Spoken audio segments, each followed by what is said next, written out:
Fallout New Vegas is by many considered to be the best Fallout game. Not only that, it's also by many considered to be one of the best action RPGs of all time. Are these things true? Yes. Duh. They are. By now, everything that could have been said about this game through all these years has already been said. It is indeed the best Fallout game, and an amazing RPG. With that being said, I never really got the hype. Until recently. Don't dislike the video. Yet. First of all, I do have to mention that I have played Fallout 3 and 4 both quite extensively, but on a console. Why that's important, I'll let you know in a little bit. It wasn't until I started playing Fallout 4 so much back in high school that I had realized I had completely missed an entry in the series, that being... Quite obviously, I was ecstatic beyond belief. This felt like having the new Star Wars movies, being your first experience with that universe, only to have someone come to you and be like, but have you ever heard of these? I had just made my first custom built PC, so I bought the game and I started playing it. And I was disappointed, to be honest. Fallout 4's story and role-playing aspects were both dog shit, but at least the gameplay was alright. Ish. Sort of.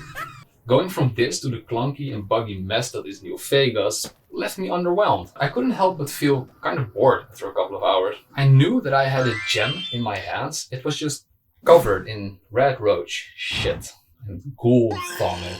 Now, from what I've gathered, there are a very select group of people, not a lot of them left, who can still just sit down on the couch, start up their 360, smash a disc in there, and enjoy themselves. They don't care about looking everything up online, min-maxing guides, they just want to sit down and have fun. They want to forget about all of the stress and the bullshit that's going on in the real world, and have fun in a virtual world, and forget about their problems. And that to me is just...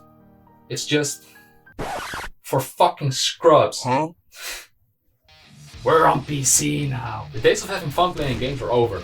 If you don't spend the first 2 days after you've bought a game adjusting every setting, option and INI file, you're doing it wrong. Plug and play? Try looking through 10 different articles and forum posts trying to figure out why your game is crashing on the main menu, only to then figure out that it was because you bought the wrong motherboard 10 years ago. Now that is fun. Manually adjust INI files, download 14 different texture packs, adjust the FOV, adjust the graphics, adjust the physics.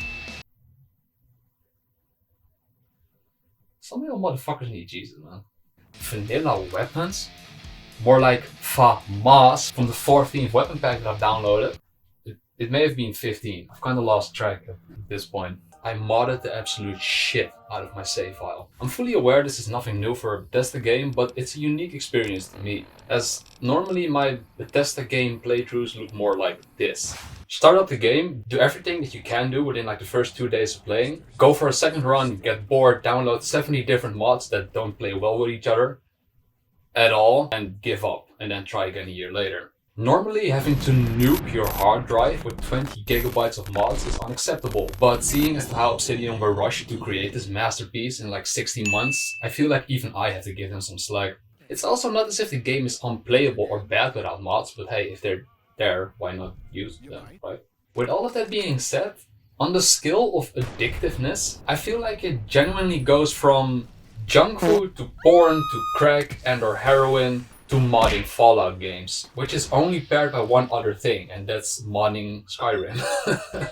New Vegas is essentially a clusterfuck of data, only being held together by duct tape and staples. But even then, I couldn't help but add more mods on top of the save file that was already loaded with mods, which was working fine, by the way. I don't know why I keep doing that. I'm pretty sure all people who play these games do this. I hope so, at least. Otherwise, I have a severe problem. But you can just play the game casually. Everything is fine. Everything is fun. You finally manage to make everything work together. And then still, in the back of your head, there's like this voice screaming, "Download more!" But hey, these mods are the reason why I made this video. And why I've been playing this game non-stop for the last 2 weeks. So, yeah. Let's start unpacking all of this. Pun intended. First of all, what the fuck is this? Way too much clutter. Oh HUD. Remove all of this for maximum immersion. Next, yup, and New Vegas anti-crash. Why? Because the game crashing every 5 minutes ruins my immersion. And well, come on, it's just annoying as fuck. Next, quite literally everything that Joshua Sawyer has made. Plus mods like crippling effect and animated ingestibles. So stuff like food, stim packs, and drugs. Why? For the best Immersion. Alright, let's stop doing that. No, but seriously though, Joshua Sawyer is a fucking boss. Kept updating the game after its shitty release. Is still updating it and still releasing mods for it. Huge help to the community. Great guy.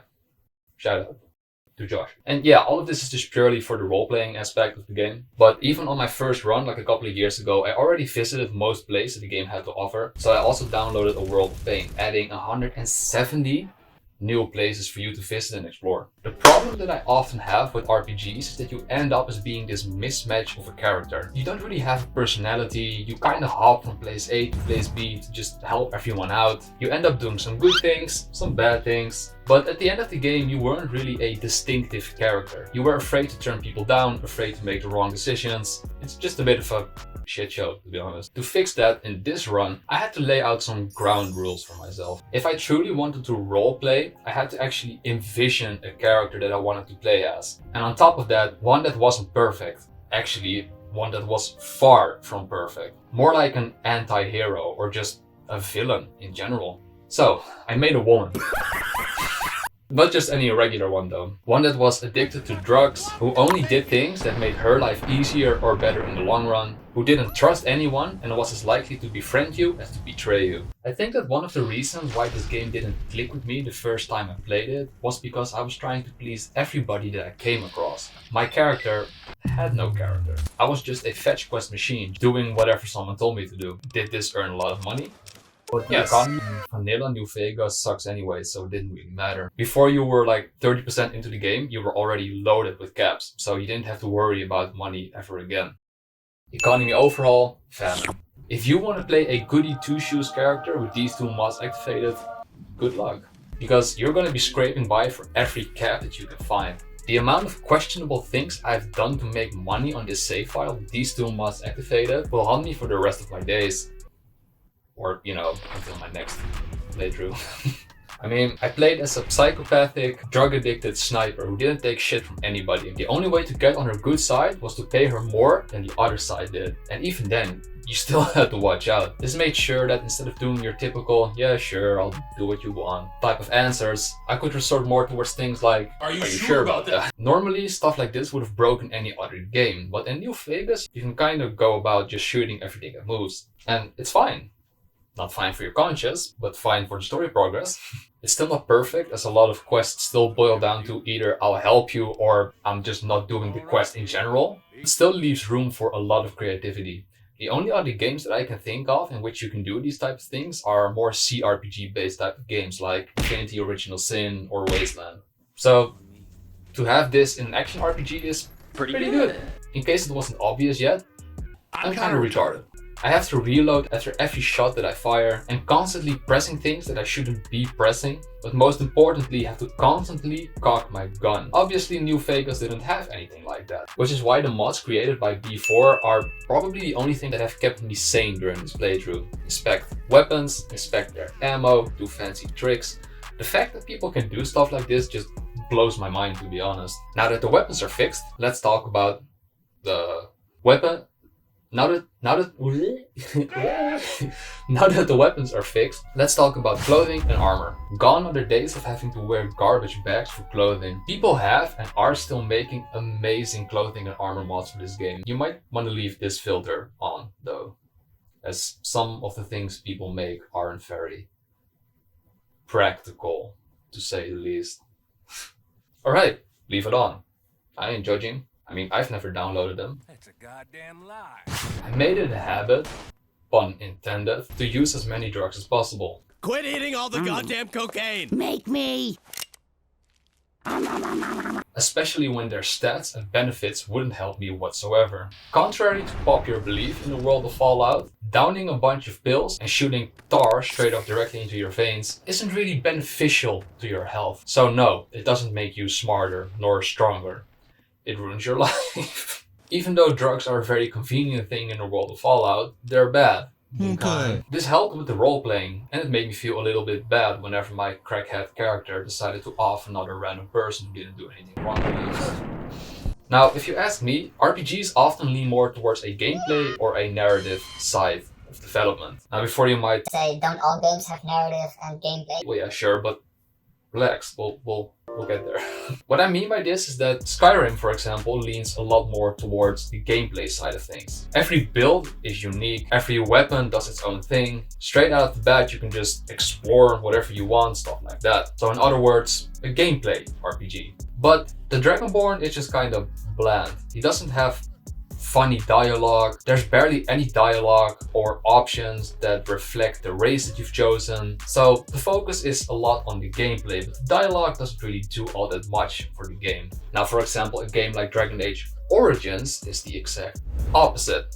Builds are more pre-made, and all in all, the gameplay is a bit more clunky and doesn't really feel all that spectacular. But the focus is very much on dialogue, because every character that you come across, you can either help, roast, ditch, or just straight up kill. It's an RPG with a lot more focus on the dialogue part of the game. Now, why even mention this? Because New Vegas has both, to be honest, but by now the gameplay is obviously outdated, clunky, and yeah, they never got the chance to finish it. But there's a whole reason why they implemented things like BitBoy and FAT system, because, well, it's like a savior for shitty gameplay. But now that all of these mods have fixed the gameplay part, what about the dialogue part? Well, I didn't download any of them because I didn't feel the need to be honest. I'm sure there are mods out there that add whole new quests and characters and stuff like that, but I just found most of them to be incredibly cringy. Come at me. No, but come on. There's a reason why people love New Vegas so much. The writing in the game is perfect. There are no bad characters. There are a lot of role-playing options for your character and dialogue options to choose. So not a lot of fixing needed there, to be honest.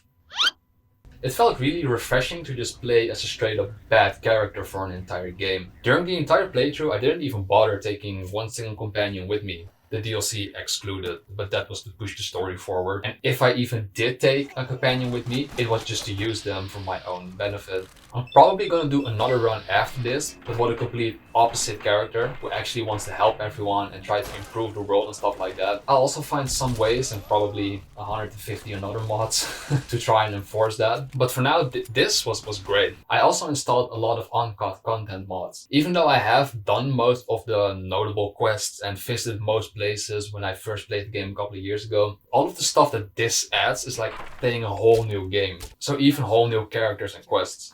Not being restricted to that bogged down feeling of, oh, I have to help everyone and just agree with everyone to push the story forward was incredibly refreshing. And my character wasn't some sort of tank either. She had incredibly low strength and endurance, but high agility and perceptiveness. So there were a lot of fights that I just couldn't win, like, whatsoever. And if I died too much, I just resorted to trying to talk my way out of it, or just sneaking around the place, trying to murder everyone that way or to escape, which also added a lot to the role-playing aspect. I also tweaked down the experience that I got for every quest and made the leveling slower, because normally in a Bethesda game, or most RPGs in general, during the halfway point, you've maxed out so many stats, you're basically Stephen Hawking dumped into the body of fucking Rambo. So all of this together has slowly but surely made New Vegas one of my favorite games of all time. If for whatever reason you were somehow like me, kind of struggling to figure this game out and too afraid to make big changes, leave a comment down below. If you see something from the gameplay or want more explanation about something, just let me know, I'll help you out. And yeah, if you made it to the end of the video, first of all, why? Second of all, thanks for watching, honestly. And last but not least, just go out there already and download the game again, because I know this video made you want to play it again. See ya.